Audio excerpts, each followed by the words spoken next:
Hey yo, it's your boy Monster Man Rocco. It's your boy Swagger Rock. This is Snack the Ripper. And you rap for those who don't know. This is Master Ace. You are now rocking with the best. Breaking Records Radio. Breaking Records, man. Breaking Records Radio. Breaking Records Radio. Breaking Records. Breaking Records. Breaking Records Radio. Let's go. Breaking Records Radio. Press 5 now, you check Breaking Records Radio. Breaking Records, man. Radio is like the place to be. I don't fuck strange music, dude.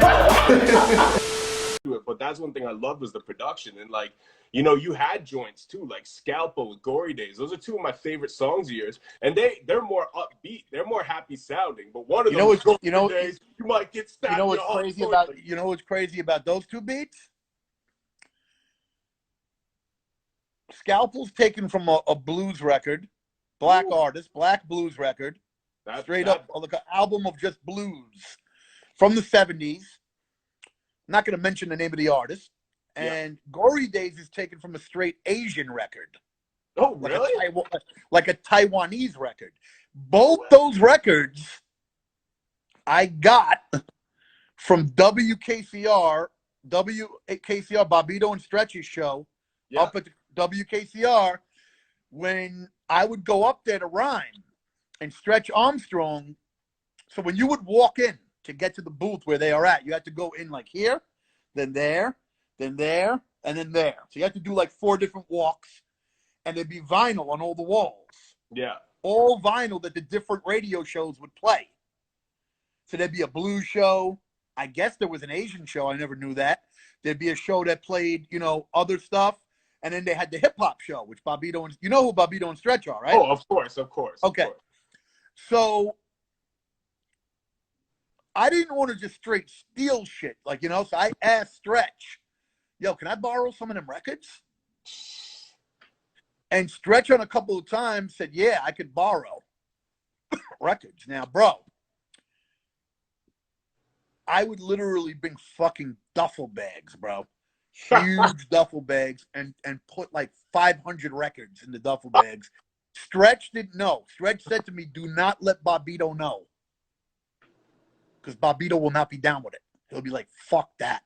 Bobbito didn't like me that much. He wasn't a huge fan of me. Yeah, he wasn't a huge fan of Necro style, musically or whatever. He liked my beats. But Stretch fucked with me.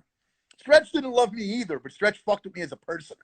You know what I mean? I had a very pushy personality to push my brand. Yeah. You know what I mean? So a lot of people fucked with me because obviously I wasn't whack, but like if you wouldn't tell me I was whack because there'd be beef. I'm gonna fucking see you and I'm gonna set it on you with my fists.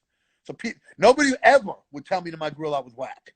But them dudes fucked with me. Stretch was more cooler, let's put it that way. I got love for Stretch, but Stretch never like played my records like the way he played all these other people's records. So you get what I'm saying? He fucked with me. They let me come up and rap, but it wasn't like he was a huge fan.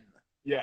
Long story short, Stretch gave me the go-ahead, and I definitely took advantage. Okay? And I did it with people not knowing or seeing. So I probably took like 3,000 records from WKCR.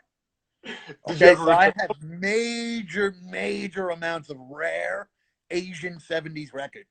That's crazy. Okay, so Black Helicopters is taken from WKCR. No shit. Black Helicopters is from an Asian record that Stretch Armstrong let me take. Without him obviously know. He didn't know what I was taking. Here's the thing. Those dudes were all sleeping on all the vinyl. That's also part of me being groundbreaking. Back then, nobody was sampling these fucking records, bro.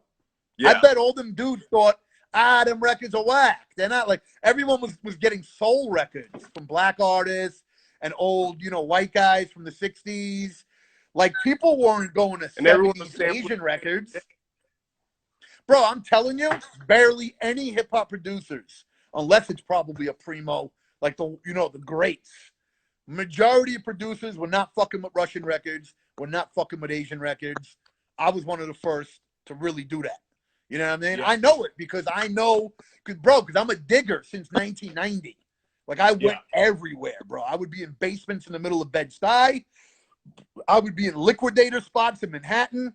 So I saw the whole spectrum So I busted a fucking nut when I was in KCR and I saw the records they had that you couldn't get nowhere. Remember, this is before YouTube. This is before even eBay, really, where you were buying records. You had to discover shit.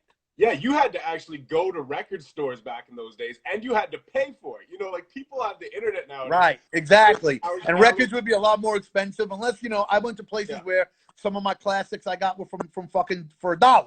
You know what I mean? Or less. But bottom line, I knew I struck a fucking gold mine in WKCR. That was the name of the radio station, WKCR 89.1, Columbia University.